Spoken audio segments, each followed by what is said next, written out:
Good space time, everyone, and welcome to a new episode of the Citizen Web3 podcast, a source for educational insights into the Web3 universe and your connection hub to the people that turn code and dreams into decentralized applications and reality. Today, we are joined by Derek Wills, author of The Liberty Solution.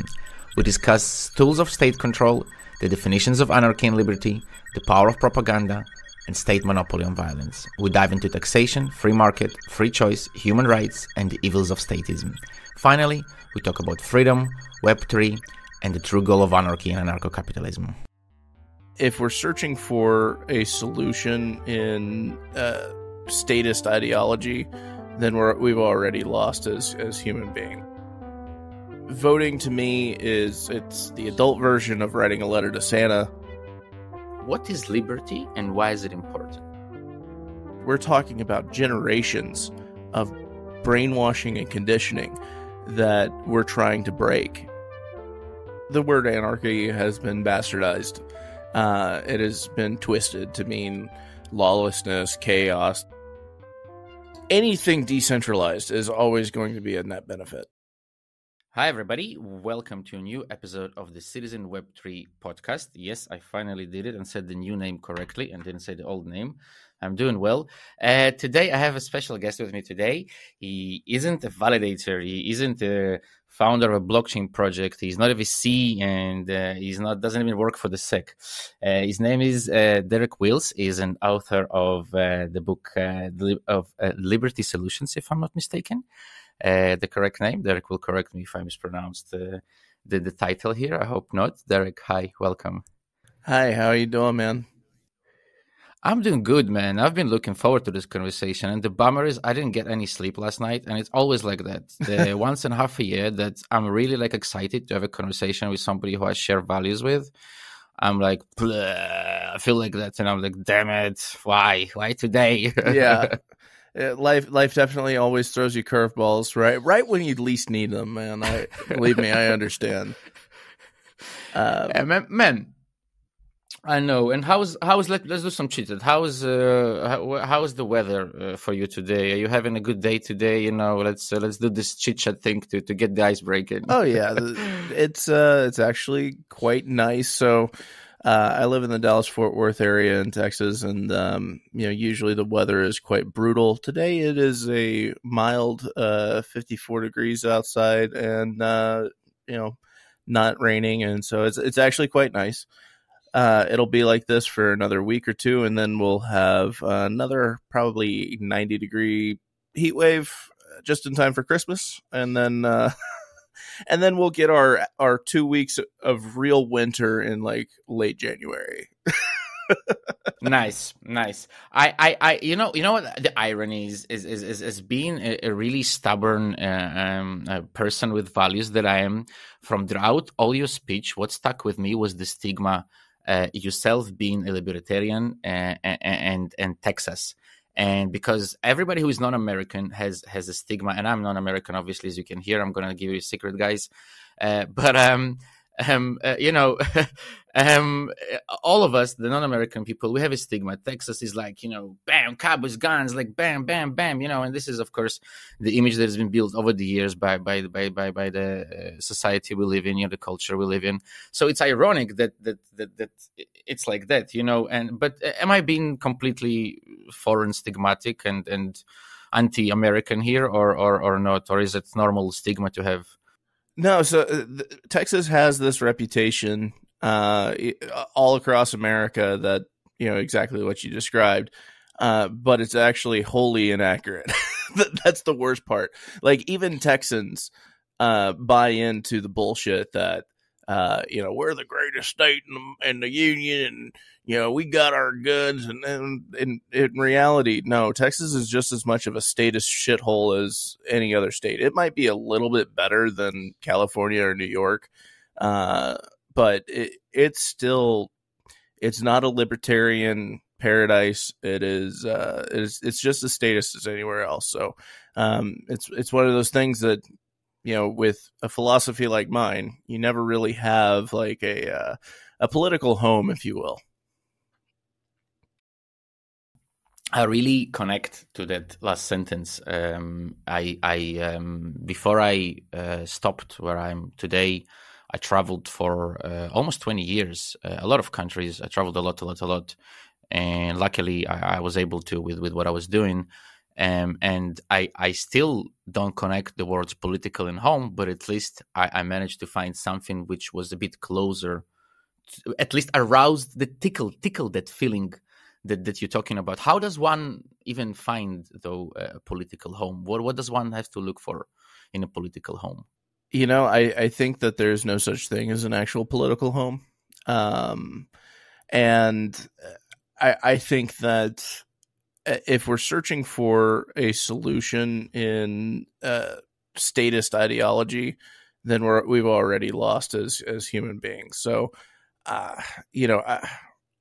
I wish there was some sort of easy way to go about it, but in this day and age, I just don't think that there is going to be I don't think that there's a simplified way to get to a place where we're all happy and, not dehumanizing one another based off of differences in opinion and things like that without some sort of massive negative event happening. So, I can't answer that. 100%. I'm with you. This is interesting, man, because I'm still understanding that I need to go back and ask you to introduce yourself and stuff like that. But this is already like I'm starting already trying to talk in normal conversation. Sorry, forgot about all the stuff that I'm supposed to ask you about introductions and stuff and books.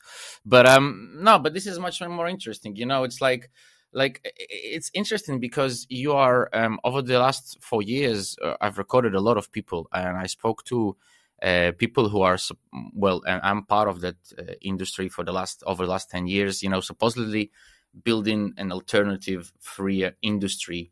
But there is something very ironic I find in it.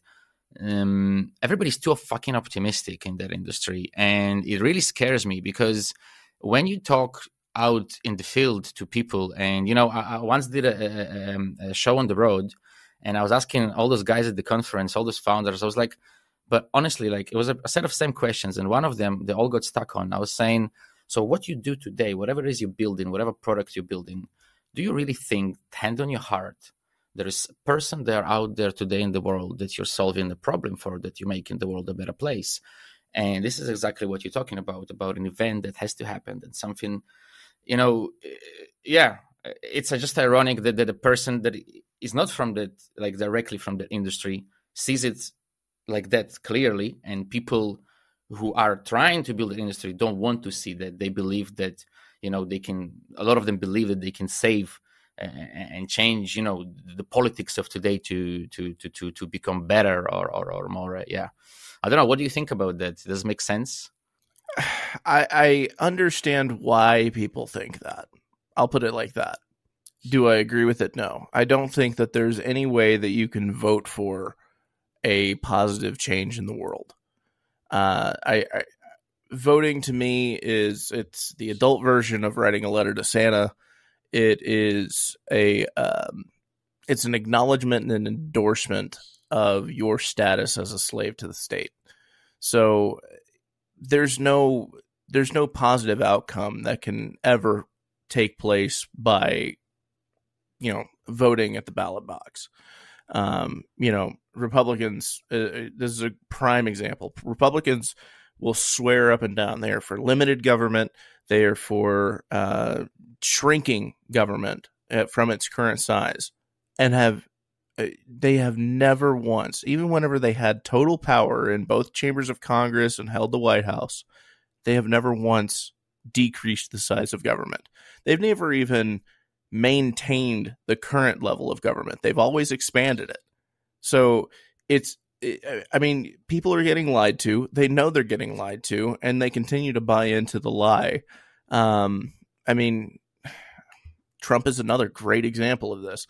You have these people that worship Trump, and they'll take exception with my use of the word worship. They're like, no, he's just not a politician or whatever bullshit they want to tell themselves.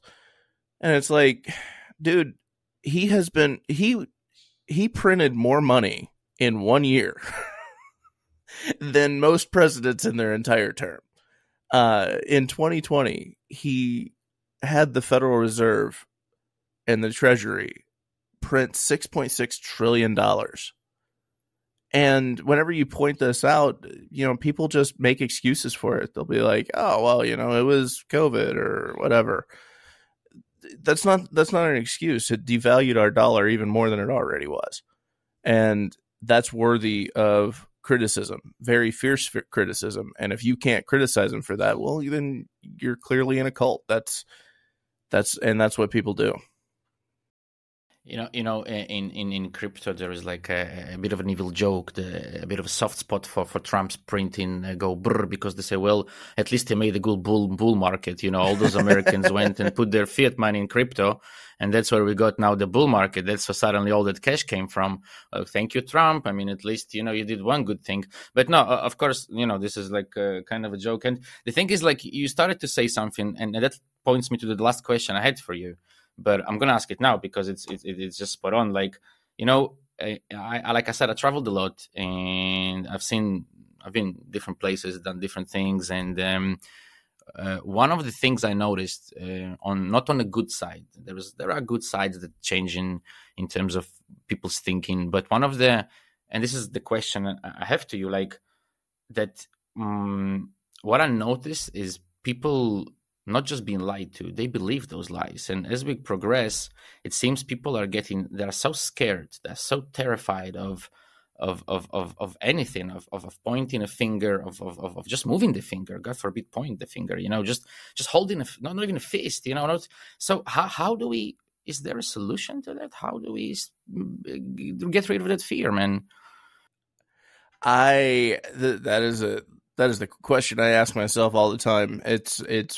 It's why I do what I do online. I just try to reach people. If there was a way to take over the propaganda machine and there was an algorithm or some methodology that I could implement that could change people's minds overnight, I would do it in a heartbeat.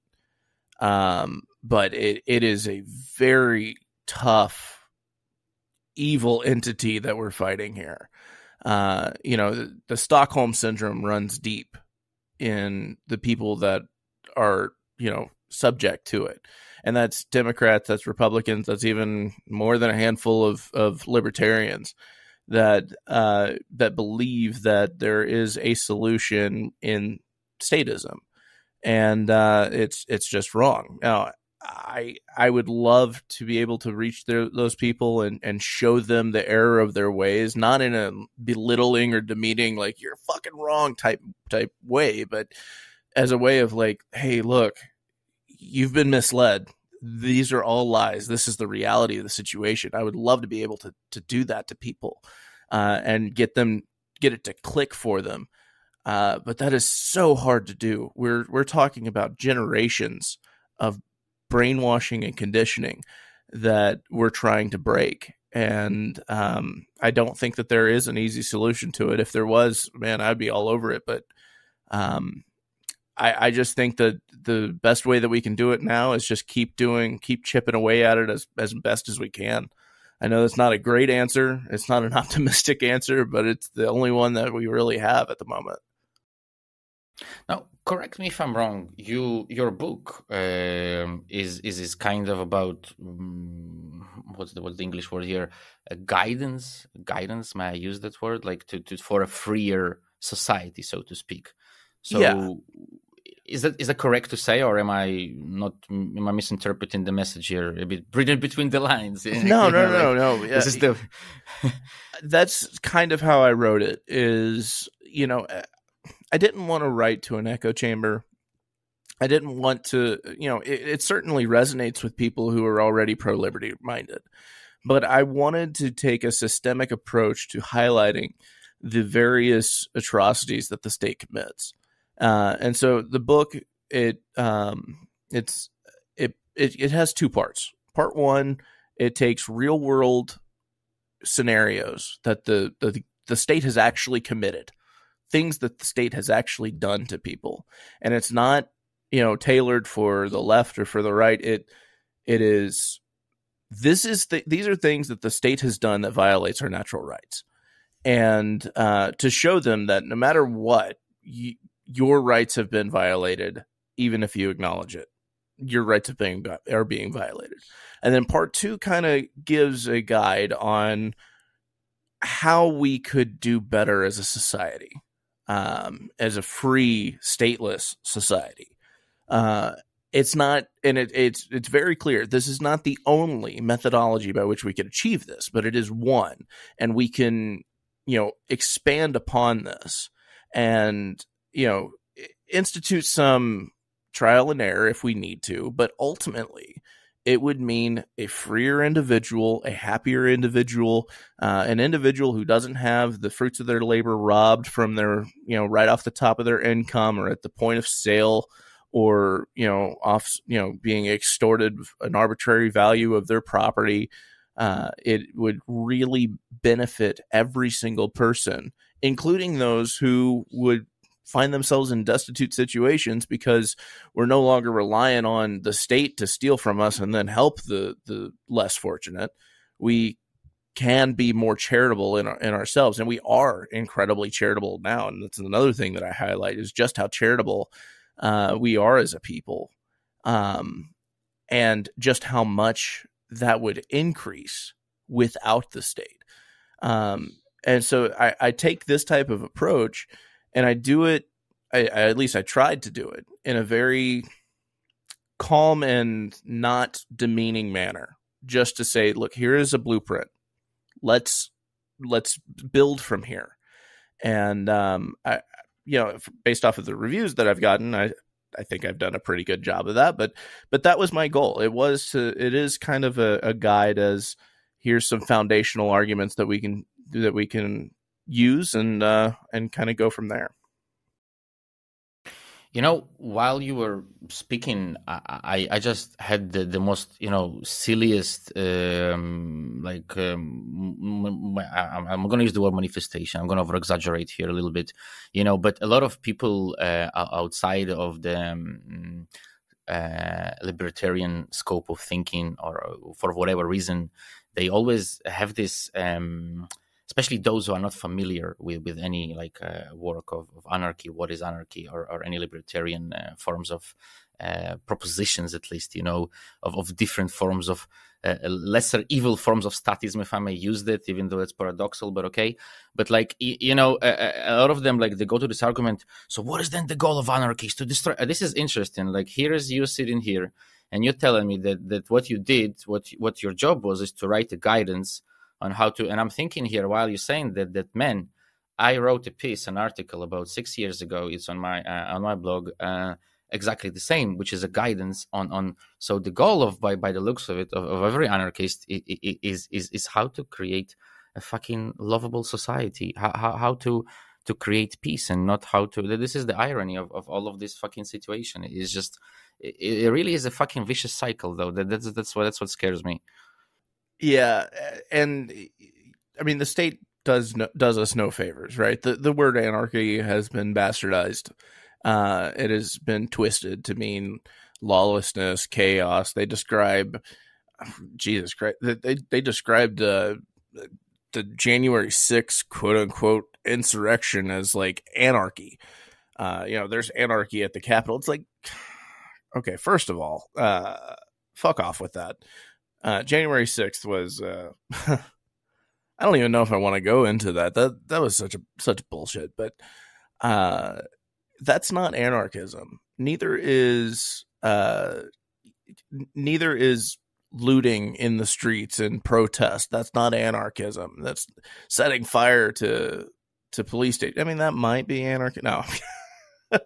But anarchism really is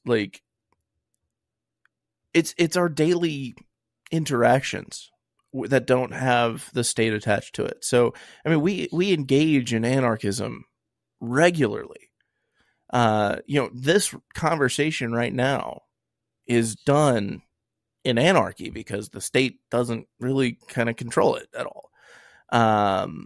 If you grow some vegetables and Somebody's like, hey, I'll give you, $20 for a few years of corn or whatever. And you're like, sure. That voluntary exchange, that's anarchism in practice. There's no violence there. It's free voluntary exchange. It is owning yourself, owning the fruits of your labor. And, people think that, oh, well, you're arguing for this anarchist utopia. Like, no, anarchism isn't utopian by any stretch of the word. There's going to be bad things that happen to good people. There's going to be bad people who are successful and have influence. Of course, that's just how life is. It's very unfair. But what anarchism does is it levels the playing field for everybody. There's no centralized monopoly on violence that's going to pit one person against another. There's no you have like these mega corporations that are using eminent domain to steal people's property. That won't happen. And if some mega $1 billion, multi-billion dollar corporation decides to sue, somebody in their $250,000 house for whatever reason, there's no convoluted law and judicial system that they can use to exploit that individual. It's all done on a free market supply and demand type basis. And that individual that's being targeted by that multi-billion dollar corporation legitimately has a level playing field against them. They can throw all the resources that they want at him, but it doesn't matter because he still has his rights retained. There are neutral third parties that can adjudicate this on a purely fair basis, because failing to do so would negatively impact the neutral third party, right? So it really is a fairer system. Is it utopian? No. What's utopian is this idea that just the right amount of people controlling just the right amount of violence can make the world a better place. That's statism. Statism is utopian. Unmute button. My all-time favorite example of anarchy that always gets people is homeschooling. Yes. It's like, guys, whenever you want to talk about violence and anarchy, just, expectations and reality, the reality is that homeschooling is the number, like, for me, it's always, and, it's like you said, I love the fact that you said about statism and perfection, it's one of the oldest teachings of Zoroastrianism, I believe, or is it Buddhism? I might get mixed up here, but the idea of the philosophy of perfection, and that the biggest problem of humanity is perfection, because nature doesn't have perfection. Nature is anarchy that works in yin and yang balance, and there is no such thing as perfection, what is the human mind creates, which cannot exist. So that's why we always strive towards something that is unreal. Hence, we always stress, blah, blah, blah, blah, blah, blah, blah. Of course, like going like spiritual, but it's pretty much what you're saying, like in different explanation. Yeah, no, I mean, you're 100% right. There is no perfect system. But our attempts to control one another only adds to the imperfection. So you can't create, I mean, the best thing that we can do is to live with what we've been given and enjoy that. Trying to control and manipulate it into this system that supposedly is more fair is only going to inherently make it more fair. We as human beings are imperfect. And if we try to control something, we're going to inject our imperfections into already something that's imperfect. So it's going to just compound the problem. And it's a very, I hope I've explained that properly, because you explained it perfectly. Well, to me, it sounds perfect, like music to my ears. I don't know if it. I mean, I totally understand what you're saying, because to me, the whole chase. I mean, you never see a perfect elephant. You never see a perfect tree. I mean, if trees were perfect, they would all be the same, right? There would be one type of, tree that would always repeat itself, but it doesn't do that, right? There is ugly tree, there's ugly puppies, there's ugly, I'm sorry, but there are, there's ugly humans, there's ugly everything, and it's okay, it's normal, there is nothing wrong with that, and this is this sickness of us, I think, to strive towards that perfection. But you also, Derek, by the way, before, by the way, sorry, just for the listeners, as always, like there is obviously show notes. So if you haven't read the book from Derek, please find the link in the show notes, and enjoy. Of course, all the other things that we mentioned as well, will be most of them will be linked as well. You also have a Twitter account, which is also going to be obviously linked there, guys. So if you don't follow Derek, please do. Let's talk. Tell me and the listeners about your Twitter account, as if I've never heard of it. I have followed it for a while, but what's it about? Why do you do it? What's the point? So I have a very specific mission in my Twitter account. I realize that memes are kind of like the the quintessential philosophical tool nowadays. So I try and make memes or find memes that I think resonate. And if I can't find one, I'll try and make one. But I also write essays. They're short reads, but for Twitter they're pretty long. I write essays designed to explain what the meme is trying to say. Like take a social contract, for instance. I posted one that has a picture of Lysander Spooner. It says social contract. I didn't sign shit. And then I go on and explain why social contract theory is invalid on its face and why it doesn't work. My most recent one, I didn't have a meme. I took a page out of my book that shows the value of the dollar from its inception, from 1792 until 2021, and how it's just fallen to nothingness. And I explain what causes inflation, which is a buzzword and it's improperly used, why it's improperly used, and I explain what's actually happening is devaluation. I explain how we counter that. Well, how do we solve the money problem? And it's found in decentralized cryptocurrencies and private minting of precious metals, and why. And that's another important thing. I go into why that is. It's designed to be simplistic and something that everybody can understand. I will say that the inflation one that I just wrote, it does go into some complex things like the M1 money supply and what that is, but I try and keep it simplistic. And it's again, it's not designed to talk down to anybody. I do not want to do that. But I also know that these issues, they can be complex, they can be convoluted, and they can be confusing. So I try to present it in a very clear and concise way that everybody can understand. And that's what I hope to do. I hope to keep taking topics like this, expounding upon them in a very clear and concise way, and explaining why, an anarcho-capitalist society would fare far better than in this particular issue that I'm writing about than the current status quo. And if I can get enough people to resonate with that, I think that we're off to a good start. And, I think I've done a fairly good job at that. And I am definitely not opposed to criticism and debate. And, I've had people play devil's advocate. I've had people ask questions that were completely clueless. Like, well, what about this, this, and this? And I will do my best to explain it to them. And if I don't know the answer, I will absolutely say, I don't know. I'm not one to blow smoke up somebody's ass. I'm human just like anybody else. And if I don't know the answer, I will find it, or somebody else will chime in. And I hope to encourage that type of discussion. And here is another bonus to that Derek didn't mention to his memes, is that if your girlfriend isn't an anarchist, they really help. Like, there's a some explanation to I hope my girlfriend isn't listening to this episode, really.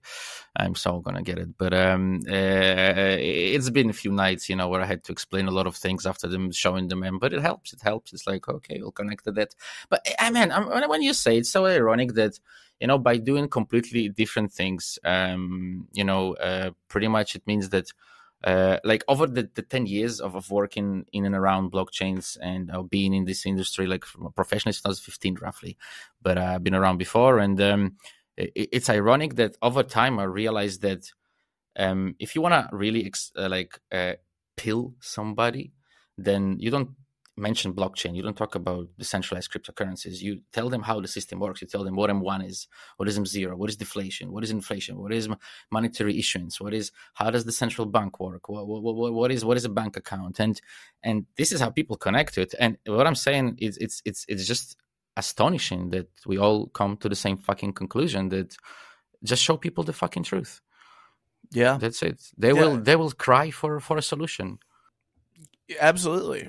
I mean, a lot of this is, I mean, it's propagandized. It's either not mentioned at all, or it's twisted or flat out lied about. Biden lies all the time on Twitter saying, oh yeah, we've reduced inflation, but inflation still exists. That devaluation is still happening. The cost of goods is still going up. Just because you've reduced the amount that it's gone up month over month doesn't mean that people are no longer suffering from it. It's still very real. And to say that, oh, we've reduced inflation, again, misusing the word, if they were to say we reduced the devaluation of the dollar from 3% last month to 2% this month, people would be like, what are you talking about? You're continuing to devalue the dollar. That's a net loss of 5%. But they can't say that. So they say, we've reduced inflation from 3% to 2%. And as if that's a win. No, it's not a win. You've still devalued the currency a net 5%. And if people understood that, my God, bodies would have been stacking a long time ago. But and you haven't even mentioned the beauty of statistics, of adding different numbers together, and just like simple stuff. I mean, if you today pay 10 euros for eggs, and the next year you pay 20 euros for eggs, the inflation on the price of eggs was a fucking 100%. There is nothing you can do about here. They shouldn't mix up different markets, put them all together. And the question, there are so many fucking questions where, just sometimes when you ask yourself them, you start to wonder, but people don't. And on this topic, I did say before, and this is sort of going to be the last, I think, topic before I'm going to try and take you slightly another way. I'm really curious about your opinions on some things, but on the topic of good and bad things, we talked about some bad things happening before, more people being afraid. On the good for anarchy side, on the win side, we have Argentina. Mm-hmm. Now it's an interesting case, isn't it? I mean, I'm a bit even confused myself. I'm starting to have feelings I never had before. I'm like, it's a high school crush suddenly. I'm like, what? She's cute. I mean, I'm not sure if I'm gonna kiss her. That's disgusting. But she looks cute. I mean, okay, I understand what all the fuss is about. Maybe no, but seriously, like joking aside, what do you think about? I mean, he's a good fucking whatever he is. He's an amazing fucking performer. That guy is had to study to be an actor for several years. I don't believe that he never studied to be an actor or played in theater or some other shit, whatever, and he's in his younghood or whatever. But whatever, he has some good points. He makes the first decree of let's fuck away the central bank, and what's your opinion on all those wins for anarchy? So Javier and Milei, Argentina in particular. Sorry. Yeah. Javier Milei is, I first of all, I love the guy. I love everything that he says. At a very bare bones minimum, he has gotten the discussions of libertarianism, anarcho capitalism, and he has brought it up to the forefront of thought. The hashtag ANCAP was trending on Twitter after his election. That's never happened before. and people were starting to ask, what is anarcho-capitalism? That right there is historic. Even if he is a CIA plant or whatever the fuck, WEF, plant, which I don't think that he is, but even if he is, he has brought that discussion to the forefront. That is a win, because now we can take this and continue to push that messaging and push it hard. And people can, at least who have never heard of anarcho-capitalism before, are hearing about it. And maybe the wheels are turning for them. Do I think that Javier Milei is going to abolish the Argentinian state? No, I don't think that he is. Do I think that he is an anarcho-capitalist? To an extent. I think that economically he is, but there are some social issues that I think that he will continue to regulate. So I would not call him an ANCAP by default.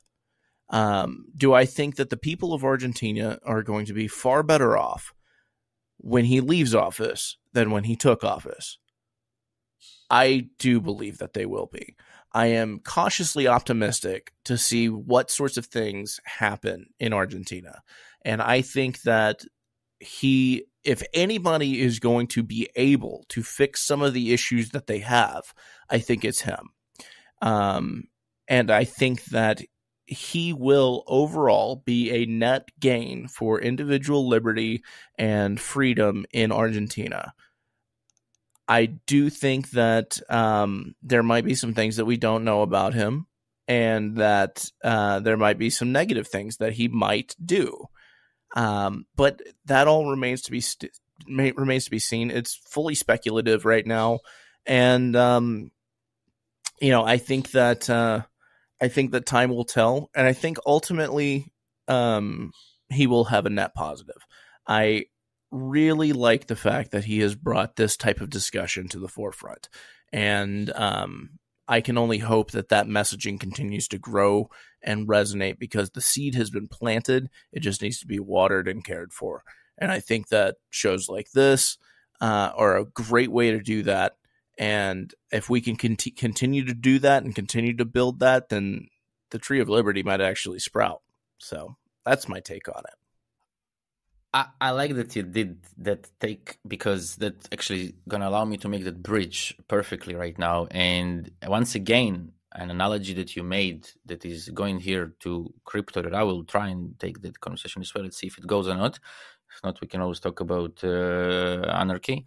But I want to talk about anarchy and crypto a little bit. But before that, you made a perfect analogy there. Even if he's the CIA, and this is the same crypto analogy, a lot of people that they start to say, okay, but what if it is? Okay, but if it is, it brought some knowledge of how the system works to a lot of people. Some people really started to believe in it, which is more than before. And really, if it brings awareness, maybe that is the beginning of that, big mass, huge, apocalypse event that we need to make those steps towards, to bring awareness, first of all, to the masses, like you say. And I really see that same similarity here. And on that note, I'm going to ask you now a strange thing. What do you think about, well, the first one is not strange, it's actually quite easy, but what do you think in general about the influence of not crypto, let's say Web3? I don't know to what extent you are into the whole scene. I'm assuming that from the way you talk and what you say, you know the basics, at least for sure. I apologize for those assumptions. I just don't want to assume anyone knows. I'm not one of those people who deep in their industry, like everybody must know about my industry, so okay, but to what extent, I don't know, you are in it, but to what extent you think Web3 and its potential development can bring into today's realm of politics, maybe in the governance systems, in a decentralized, verifiable governance systems, maybe in the community pools and the whole I don't know how we view taxes or community gatherings, or is it all a pile of bullshit, and all this is just a gathering of a couple of whatever kids that believe and want to play in their plastic toys, so, or digital toys in this case. So yeah, long intro for the question, but I'm sure you got it. So Well, I mean, so I'm not too particularly savvy on Web3. If I'm being completely honest, I've seen the term thrown around a lot. But from what I understand, it's basically like advocating for decentralization for everything, blockchain and things like that, right? You know, anything decentralized is always going to be a net benefit. Centralization is nothing more than control. And so if it's decentralized, the control rests on the end user, which is where it should be.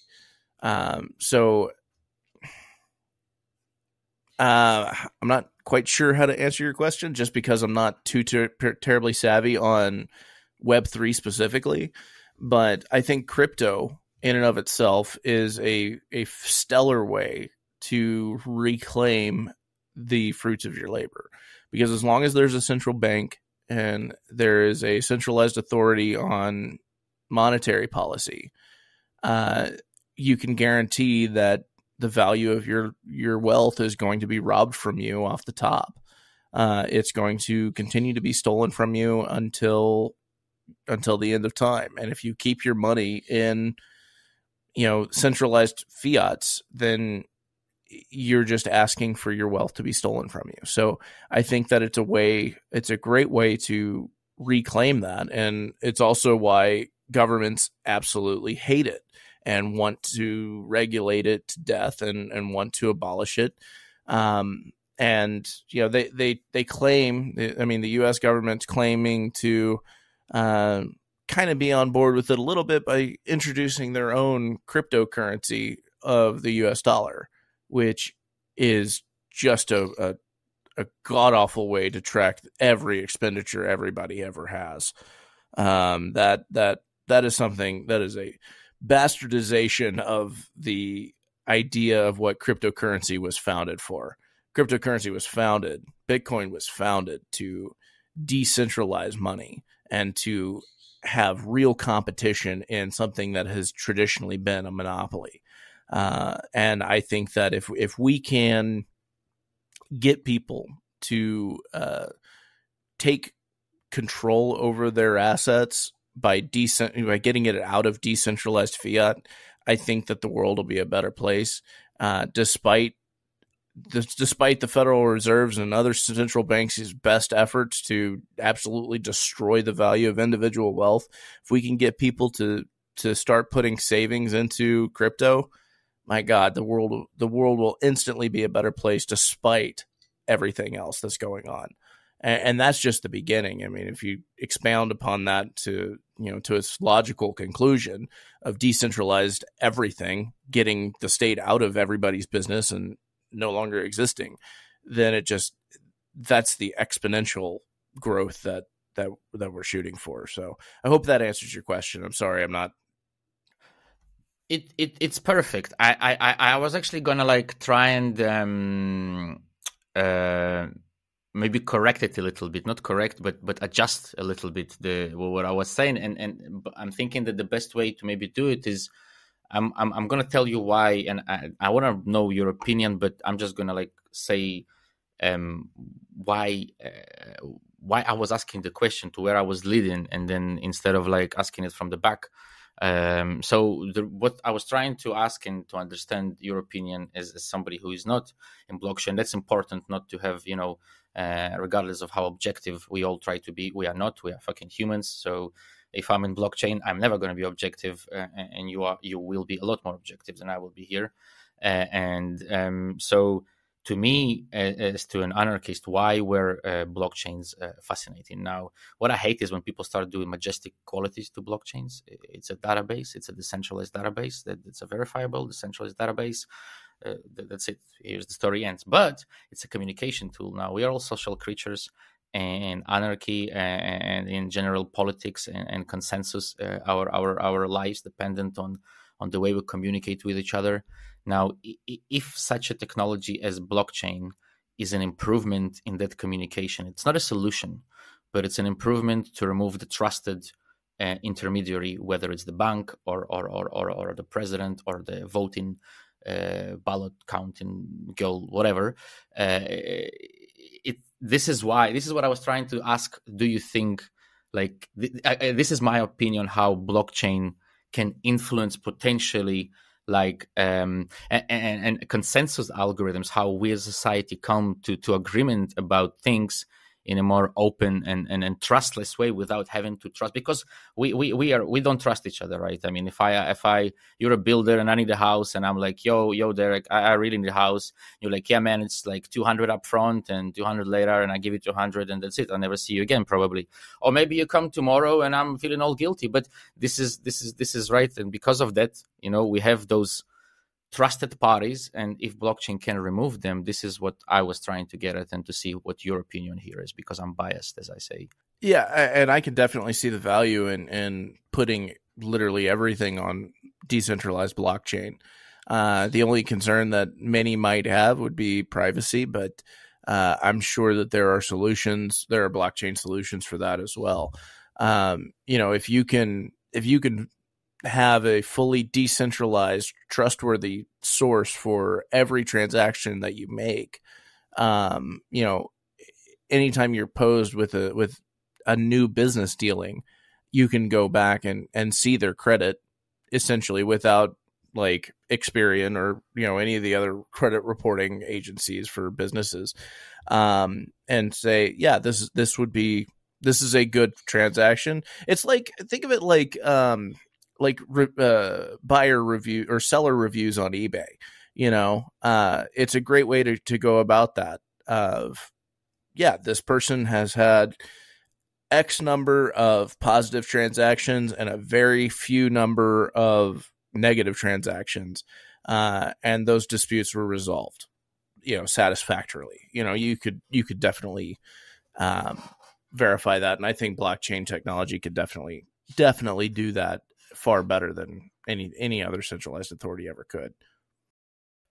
There is a big belief in one of, not big, I like to over exaggerate sometimes, Jesus. Sometimes I look at myself and I think, why did I just say that? Like, it's not like that. But okay, there is a certain as a sidetrack of anarcho-capitalism, of let's say crypto anarcho-capitalism, right? That talks about the value and reputation, and that value and valuation in general can be based on reputation. But in order to create this perfect reputation, so this is actually what blockchain right now cannot solve, and there is no, there are a lot of propositions, but they don't work. People find holes in them and milk it. But like they say that the blockchain that will find the solution to a perfect, like, trustless, verifiable, open, decentralized reputation system that could really create a different form of value, as understanding of what as a value of a product, because it might be based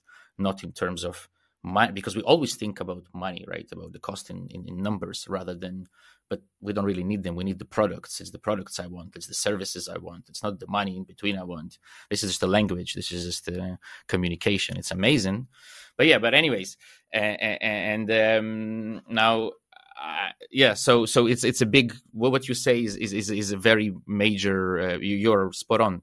Kind of went off track, but yeah, you're spot on with pointing that out. I think it's really is. Is there any I don't know, actually, is there any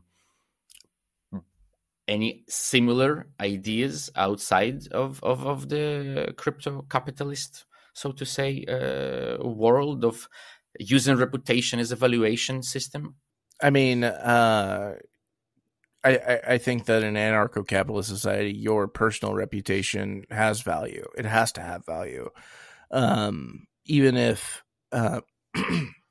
excuse me, even if it's just your daily dealings with things, it doesn't have to be something that's, documented, but, having a reputation that has an actual value would be a very different approach to the way we interact with people today. I often, and this is not a popular opinion that I have, even in libertarian and anarchist circles, but I think that there is a way to have something that resembles a justice system without violating a guilty person's rights. Let's say somebody is objectively guilty at committing a violent crime against somebody and violating their rights, like homicide, for instance. I believe that taking that person against their will, putting them in a cage for 25, 30 years for the rest of their life, whatever it may be, is a violation of their rights. Yes, they violated somebody else's rights, and yes, they are a guilty person, but that doesn't justify their rights being taken. But what can be done in a way that doesn't violate their rights is, once this person has been objectively found to have committed this crime, well, now it's a very public thing that this person is a bad person who did this horrible thing, and public ostracism can take care of that. And especially in this digital day and age, that person would be ostracized from every society, not just the society they lived in. If they trekked 1,000 miles to a new city, it wouldn't take long for somebody to find out, hey, this person in this other town, this person committed murder in this other town, so he can get the fuck out. And then again, public ostracism, that's when your reputation really has value. And whenever your reputation has value, you are far less inclined to screw people over. You're far less inclined to try and defraud them. You're far less inclined to act out in a way that is antithetical to individual liberty and natural law, because of the fact that if you do, your life, for all intents and purposes, will end. It may not end because somebody else kills you, but it will end because you can no longer interact with anybody. You can no longer have business dealings with anybody. If you weren't self-employed, you're not going to find a job anywhere because nobody's going to hire you. And you're going to live the rest of your life in exile because you have done this horrible thing and your reputation is now worthless. I know I probably kind of went off on a really weird tangent from what you were expecting, but I hope that answers your question. Not at all. Not at all. I actually, you'll be surprised. I have even more extreme views on that. I completely agree. I think that this is very problematic, that today, whenever somebody commits a crime, and I'm going to be even more extreme, I'm going to say it, even if it's a pedophile, nobody wants to fucking look at the problem. And these crimes keep on happening. Kids keep on suffering. People keep on suffering. Families keep on breaking. People commit suicide over those things. People kill people over those things. Nothing is being solved. Nobody wants to look why. Why is it happening? Why did somebody beat somebody up? Why did somebody? And this would really, it's about what you're saying. It's another solution to that. Like, you can have the reputation and put them. And what I'm saying is, let's go even further. Let's try to understand what the fuck is happening instead of starting to punish everybody to the left and the right and taking their rights away. I'm trying to agree here on the fact of, instead of taking rights away, let's first try and solve something rather than straight away get the gun out and start to shoot to the left and to the right and then to count. Oh, okay, well, maybe I shouldn't have shot really first. Maybe nobody was going to shoot. But it's a strange topic that I think, and there is no right or wrong answer. I have kind of like a very simple last question for you before I want to ask you like the quick blitz. And it's a simple question, but I don't know. I had the last question, but I already asked it already at the beginning. But this one I thought is going to be also a good one. And what is liberty and why is it important? That is a great question. And it is, the very first question that I answer in my book, because I have to. It is essential knowledge that everybody needs to know.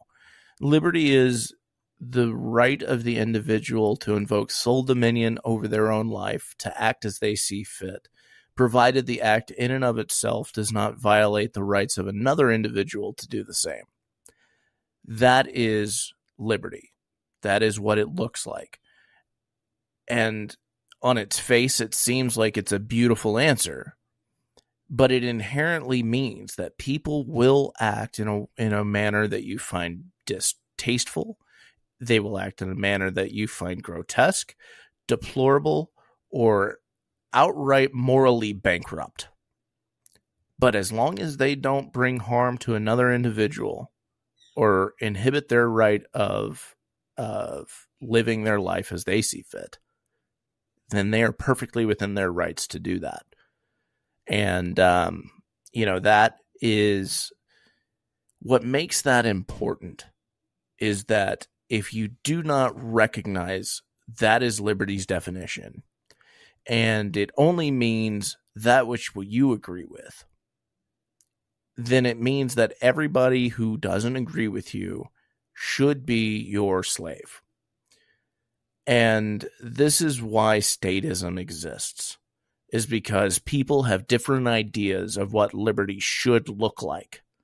And they think that it should look like the things that they agree with. And that's why they invoke these centralized monopolies on violence to ensure and coerce others that they disagree with. This is why voting has no actual remedy to any problem.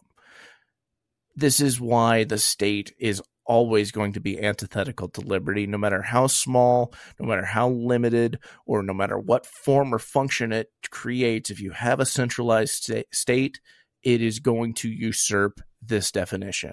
It is going to necessarily create a relationship of master and slave between the state and the individual.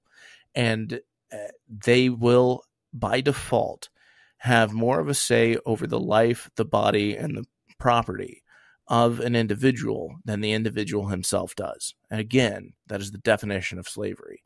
So why is liberty important? Because without it, we're all just slaves. And there is no greater evil in this world than that. I don't know what to add to that, but apart from, if you still doubt in it and you're listening to this, well, ask yourself why you have a number since your birth, and you have to show that number everywhere. Things haven't changed much. Some politicians, we still build castles, we still build big palaces.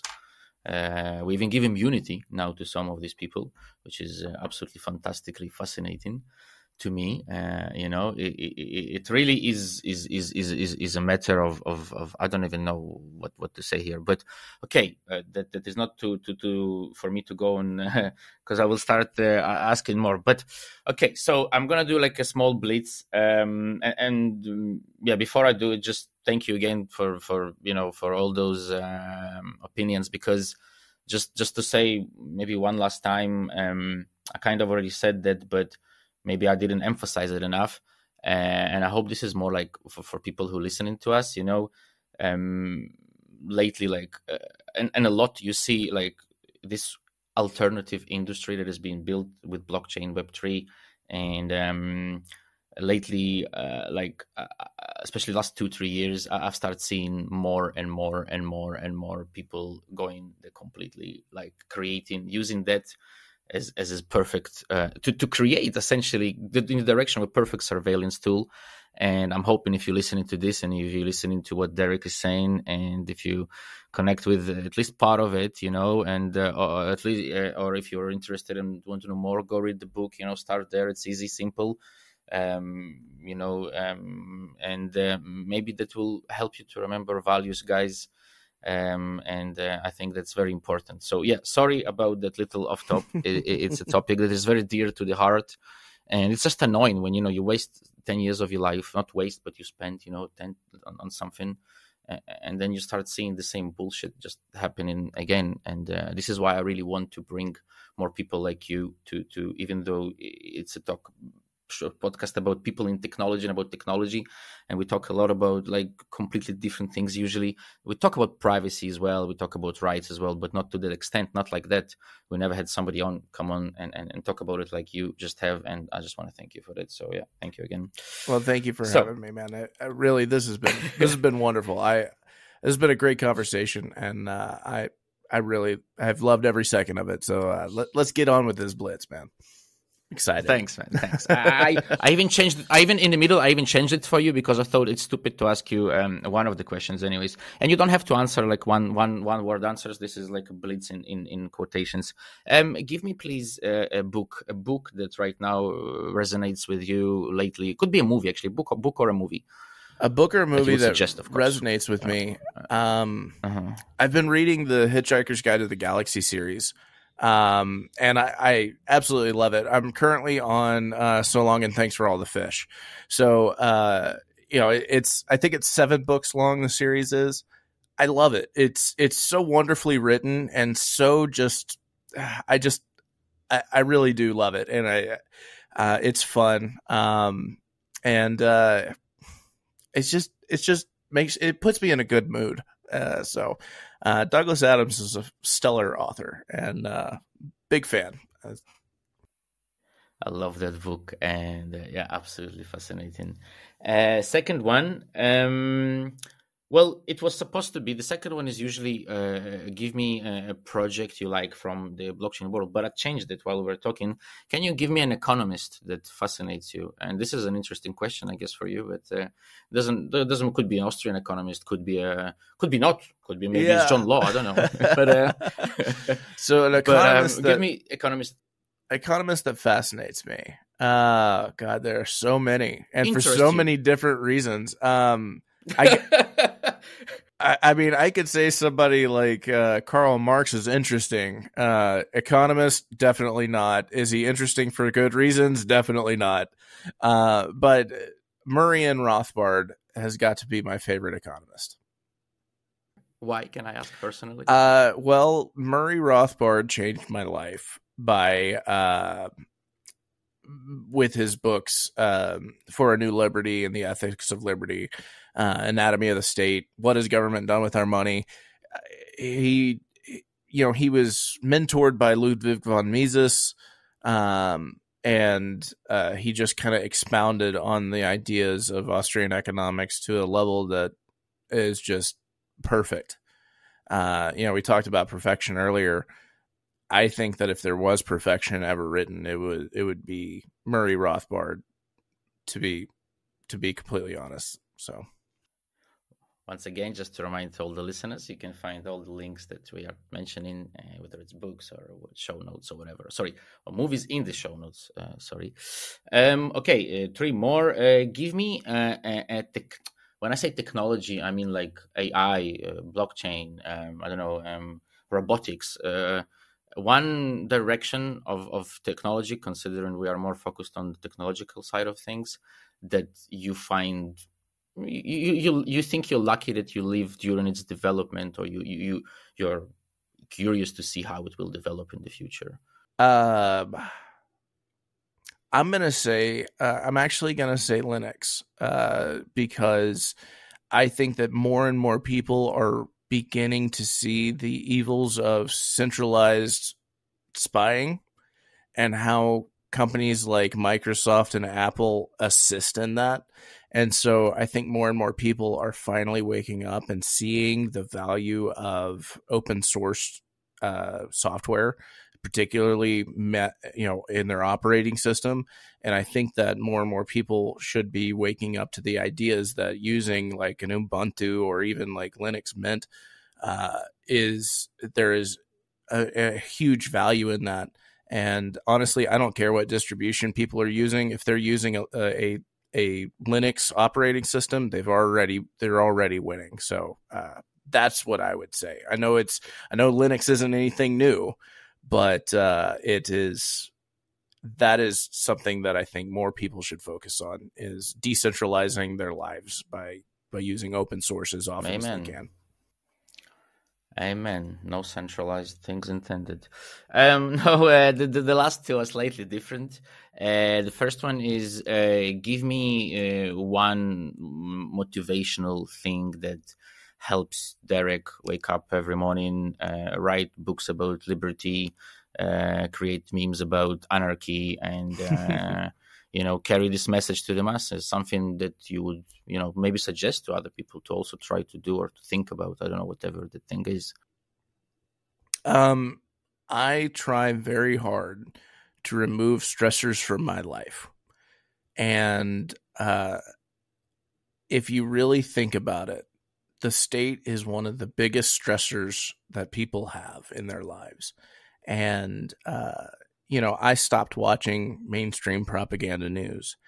And if I'm being real, that means all news sources.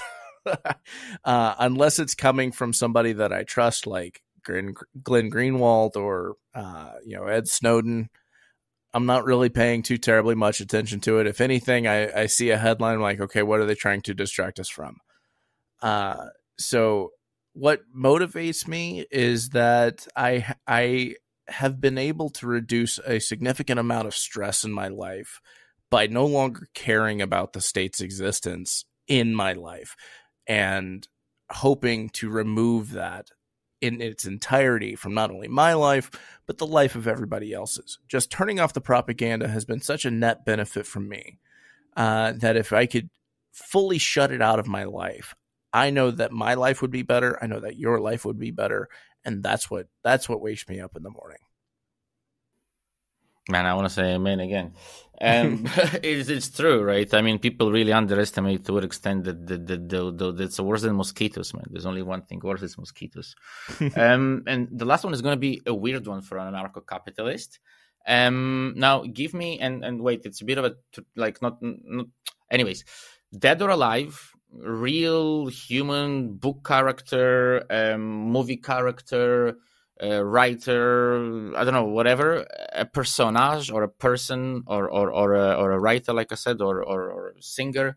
And it's a weird one for an anarcho-capitalist that has had, and maybe even still until today, has inspiration on you.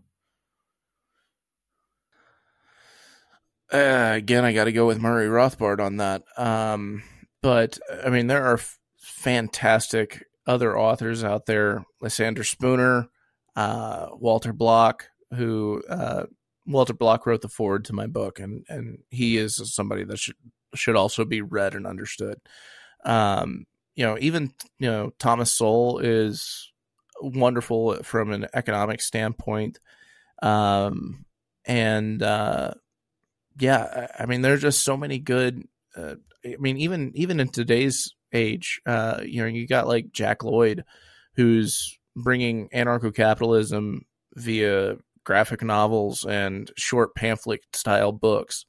He does a wonderful job in that as well. So, I mean, I just have nothing but respect for everybody that came before me with these philosophies and is working with me in spreading these messages. So, to pick one, I don't know if I could, but if I did have to, it'd probably be Rothbard. Thanks. Those are good answers, man. I like that. And it's also good because, like I said, it's a very different conversation from a lot of the ones we have. And it gives a lot of new directions, in my opinion, for people who want to explore, apart from not that the other people say typical things, but it's different direction of even if it's going in the same way. So the things you say are a lot more, I would say, higher level in terms of like, this is more about values. This is more about understanding really how to grow our society rather than to fix something particular here and there, how to change the economy, how okay, there's a different perspective, how it works. And yeah, thank you again for all those answers, man. And I just one thing, if you want to add anything before we finish. I know you're writing a second book as well, right? I think, or you already wrote it. I am currently writing my second book. This one is actually fiction. So I mean, if I'm being completely honest, a book, my first book. Well, I'm incredibly proud of it. It's a philosophical treatise that is not exactly a sexy genre that people like. I'm just being real. It doesn't resonate with a lot of people. It takes a special type of person to read a synopsis on a book like that and be like, yeah, this sounds like something I would want to read. So I'm writing a book of fiction. I'm kind of taking an Ayn Rand approach to my philosophy for this go around. It's about a town in New Hampshire that decided to secede from the United States and establish itself as an anarcho capitalist society, and how the United States decides to respond to that. So it's I'm excited about it. I still have a long way to go on it, but it's turning into a really good story, and I'm really enjoying writing this. And I think that using fiction mediums, and I brought up Jack Lloyd, he's been doing this forever. I think he's onto something with helping it resonate with people. So I'm taking kind of that approach as well. So I'm excited about it. I don't have a release date yet. I'm still writing. So, but yeah, that's in the works. It's coming. We can leave it on a cliffhanger. It's even better. Derek, thank you again for your time, and everybody who joined us today. Thank you very much again, Derek. Please don't hang up yet. And thanks, everyone. Bye. See you next time. This content was created by the Citizen Cosmos Validator. If you enjoyed it, please support us by delegating to Citizen Cosmos and help us to create more educational content.